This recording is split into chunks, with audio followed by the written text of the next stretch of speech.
नेपाली काङ्ग्रेसका सभापति गगन कुमार थापाले चुनावी प्रक्रिया सुरु भएता सामाजिक सञ्जालको उपयोग गर्दै 1 दर्जनभन्दा बढी भिडियो मार्फत मतदातालाई आफ्नो पक्षमा मतदान गर्न अपिल गरे। विशेष महाधिवेशनबाट सभापति हुनुअघि पनि उनी यस्ता सामग्रीहरू नियमित प्रवाह गर्थे। जेनजी आन्दोलनपछिको अस्तव्यस्ततामा पनि उनले सबैभन्दा पहिले सामाजिक सञ्जालबाट आफ्नो धारणा सार्वजनिक गरेका थिए। काठमाडौँ महानगरपालिकाको मेयर जित्नका लागि तत्कालीन स्वतन्त्र उम्मेद्वार बालेन्द्र शाह बालेनले सामाजिक सञ्जालको भरपूर प्रयोग गरेका थिए। सामाजिक सञ्जालकै प्रभावले उनलाई स्वतन्त्र उम्मेद्वार भई मेयर जित्न सहज भएको थियो। बालेन अहिले झापा क्षेत्र नम्बर 5बाट उम्मेद्वार बनेका छन्। उनी आफ्नो कन्टेन्ट क्रिएटर टिमसहित चुनावी प्रचारमा छन्। उनकै समूहले तयार पारेको भिडियो र तस्बिरले सामाजिक सञ्जाल रङ्गिँदै आएको छ। मेयर हुँदा वा त्यहाँबाट बाहिरिएपछि पनि उनी आम सञ्चारसँग खासै बोलेनन्, तर कहिलेकाहीँ सामाजिक सञ्जालमा लेखेका स्टाटसले नै लाखौँको ध्यान खिच्थ्यो। मूलधारका मिडियाले समेत उनको स्टाटसलाई स्रोत बनाएर समाचार बनाउँथे। जेनजी आन्दोलनपछि रक्षात्मक बनेका तत्कालीन सरकारका प्रधानमन्त्री एवं एमाले अध्यक्ष केपी शर्मा ओली पनि डिजिटल माध्यमबाट आफ्ना धारणा दिइरहेका छन्। एमाले चुनावी सभाभन्दा डिजिटल माध्यमबाटै चुनावी प्रचार अघि बढाएको छ। अहिले दिनौँ जसो एमालेका इमोसनल भिडियोहरू आइरहेका छन्। उता नेपाली कम्युनिस्ट पार्टीका संयोजक पुष्पकमल दाहाल प्रचण्ड रुकुमपूर्वका गाउँ बस्ती चाहेर मत मागेको भिडियो आइरहेको छ। देश प्रतिनिधि सभा निर्वाचनमय बन्दै जाँदा निर्वाचनको प्रचार शैली पनि फेरिएको छ। राजनीतिक दल र उम्मेद्वारहरूले पर्चा, पम्पलेट, तुल, ब्यानर, भाषण, भित्ते लेखन लगायतको प्रचार शैली फेरेर सामाजिक सञ्जाललाई नै प्रमुख माध्यम बनाएका छन्। मतदातालाई आकर्षित गर्न र आफ्नो एजेन्डा जनतालाई सुनाउन सामाजिक सञ्जालका विभिन्न प्लेटफर्म प्रयोग गर्दै आएका उम्मेद्वारले सामाजिक सञ्जाल व्यवस्थापन तथा सञ्चालनका लागि टिम नै खडा गरेका छन्। अघिल्ला निर्वाचनभन्दा यसपटकको निर्वाचनमा चुनावी प्रचार प्रसारलाई ठूला साना सबै दलका उम्मेद्वारले बढीभन्दा बढी सामाजिक सञ्जाल प्लेटफर्मको उपयोग गरेको बताएका छन्। यो अभियानमा राष्ट्रिय स्वतन्त्र पार्टी सबैभन्दा अगाडि छ। त्यस्तै काङ्ग्रेस, एमाले, नेपाली कम्युनिस्ट पार्टी, राप्रपा, श्रम संस्कृति, उज्यालो नेपाल लगायतका दल तथा स्वतन्त्र उम्मेद्वारले सामाजिक सञ्जाललाई भरपूर उपयोग गर्दै आएका छन्। दलहरूले प्राविधिक युवा जनशक्तिलाई उपयोग गर्दा हजारौं कन्टेन्ट क्रिएटरहरूले समेत काम पाएका छन्। यसअघिका निर्वाचनमा उम्मेद्वार तथा पार्टीका कार्यकर्ता मतदाताको घर दैलोमा हिँडेर मत माग्ने, आफ्ना कागजी प्रचार सामग्री छर्ने, तुल झुन्याउने, माइकिङ गर्ने चलन थियो भने अहिले त्यो निकै कम भइसकेको छ। त्यसको सट्टा लाखौँ खर्च गरेर सामाजिक सञ्जाल मार्फत नै मतदातालाई प्रभावित बनाउने, मत माग्ने, आफ्ना एजेन्डा राख्ने, प्रतिवाद र आलोचनासहित सबै गतिविधि गर्ने गरेका छन्। सञ्जालमा आफ्ना कार्यकर्ता र समर्थकहरूमाझ भिडियो र प्रचार सामग्री सेयर गराउन उम्मेद्वारहरूले बढी जोड दिएको देखिन्छ। त्यसरी हेर्दा चुनावी प्रचार शैलीमा भौतिकभन्दा अभौतिक विधिले व्यापकता पाएको देखिन्छ। सूचना तथा सञ्चार प्रविधिमा आएको विकासले चुनावी प्रचार शैलीमा मात्रै परिवर्तन आएको छैन, आम मतदाताको शिक्षा र चेतना स्तरमा पनि आमूल परिवर्तन आएको छ। यसले पुराना दल र नेताहरू बिस्तारै प्रविधि मैत्री बन्दै गएको छन् भने नयाँ दल र नेताहरूको लोकप्रियता बढाएको छ। गत भदौ 23मा भएको जेनजी आन्दोलनको सुरुवात नै सामाजिक सञ्जाल प्लेटफर्म अन्तर्गतको डिस्कर्ड मार्फत आह्वान भएको थियो। नेपालमा सामाजिक सञ्जाल प्रतिबन्ध, नातावाद र भ्रष्टाचारको विरुद्धमा जेनजी पुस्ताले देशव्यापी आन्दोलन सुरु गरेको थियो। त्यसबेला सरकारले फेसबुक, इन्स्टाग्राम र ट्विटर जस्ता 26 भन्दा बढी प्रमुख सामाजिक प्लेटफर्म बन्द लगाएपछि युवाहरूले रेटिङ र डिस्कर्ड प्रयोग गरी त्यसको सुरुवात गरेका थिए।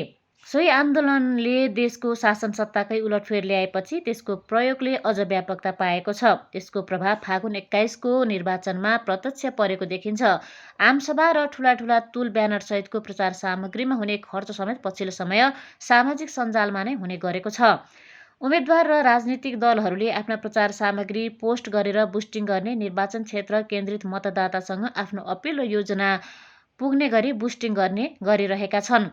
सामाजिक सञ्जाल युट्युब मार्फत विभिन्न कार्यक्रम चलाएर आफ्नो सामाजिक प्रतिष्ठा बढाएका रवि लामिछाने 3 वर्षअघि राष्ट्रिय स्वतन्त्र पार्टी खोलेका थिए। अहिले देशकै ठूलो दल बन्ने योजना बनाएको उक्त पार्टीका अधिकांश नेता कार्यकर्ता सामाजिक सञ्जालबाटै नागरिकलाई प्रभावित बनाउन व्यस्त छन्।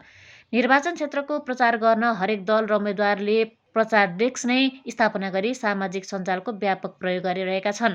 नेपाली काङ्ग्रेसले पार्टी कार्यालय सानेपामा स्टुडियो सहितको मिडिया डेस्क बनाएको छ। त्यहीबाट काङ्ग्रेसले देशभरका उम्मेद्वारको फोटो भिडियो सहितका कन्टेन्ट बनाएर प्रवाह गरिरहेको छ।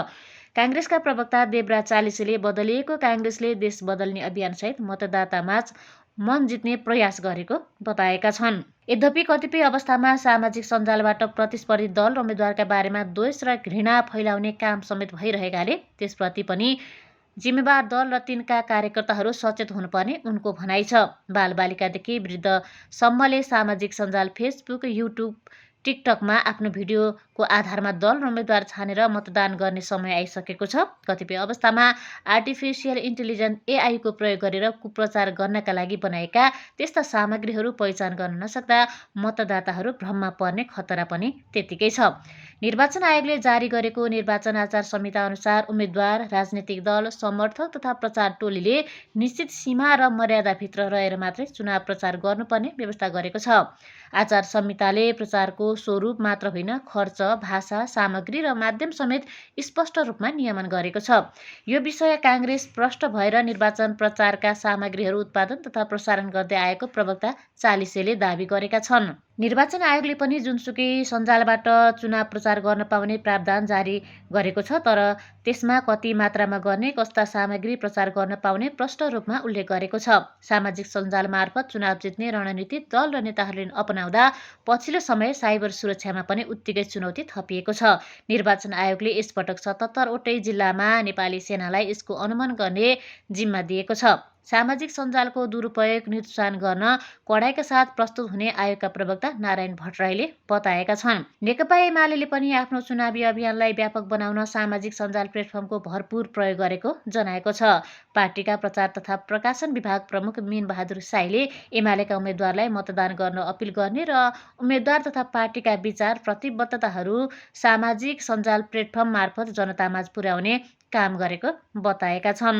यस्तो प्रचारमा पुराना दल र पुराना उम्मेद्वारहरूभन्दा नयाँहरूको बढी सक्रियता छ। प्रविधि मैत्री उम्मेद्वारले आफ्नो चुनावी प्रचारको टिम समेत प्रविधिमा खेल्न सक्ने बनाएका छन्। यसमा सबैभन्दा बढी राष्ट्रिय स्वतन्त्र पार्टी र सो दलका उम्मेद्वार रहेका छन्। सामाजिक सञ्जालबाटै प्रभाव बनाएर उदाएको यो दलका अधिकांश उम्मेद्वारहरू प्रविधि मैत्री र प्रचारबाजीमा रमाउने छन्। उनीहरूका हरेक गतिविधि आफ्नो फेसबुक पेज, ट्विटर, इन्स्टाग्राम र टिकटक र फेसबुक ग्रुपहरू बनाएर प्रचार गर्ने गरेका छन्।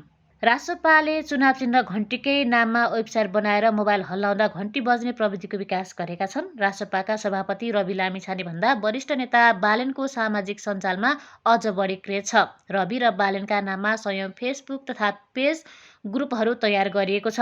त्यस्तै काङ्ग्रेसका सभापति गगन थापा, उपसभापति विश्वप्रकाश शर्मा, एमालेका अध्यक्ष केपी शर्मा ओली, महासचिव शङ्कर पोखरेल, नेकपाका संयोजक पुष्पकमल दाहाल प्रचण्ड लगायतका नेताहरूका नाममा ग्रुपहरू खोलिएका छन्। त्यस्ता ग्रुपहरूका हजारौं लाखौं फ्यान फलोअर्स छन्। त्यही भएर पनि उनीहरूले गरेका पोस्ट र ट्विटर लाखौं व्यक्तिले हेरेका हुन्छन्। तिनी सामग्रीलाई नेपाली मिडियाले समेत पछ्याउँदै स्रोतका रूपमा प्रयोग गर्दै आएका छन्।